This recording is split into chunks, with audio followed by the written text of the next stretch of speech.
Hello, your pension dropped at age 65. Why is that? It's Bruce at pensionsolutionscanada.com.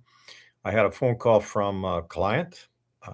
We have moved his pension to one of the insurance companies, and he called and said, "What the heck's going on? I was getting 3,000 and now I'm only down to 2,000." And I said, "When's your birthday?" "Well, it's recent, 65." "Yep."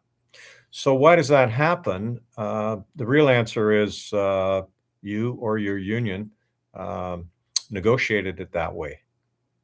Okay. So when you signed up for the pension, it said we're going to pay you $3,000 till you reach age 65, and after that, we'll pay you 2,000 approximately.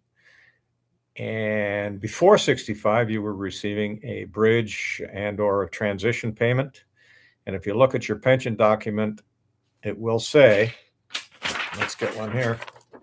It will say from age 65, no more bridge, no more transition, just the pension for life. So that's why they dropped.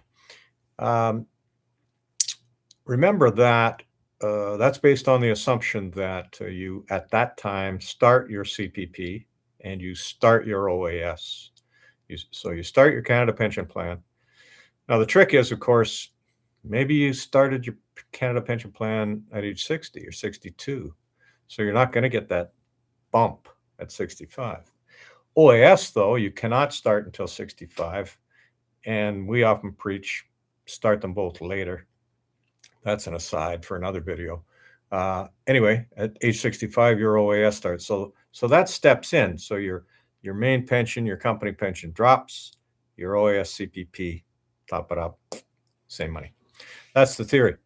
Anyway, if you want to jump into that, dig deeper, get a hold of me, pensionsolutionscanada.com.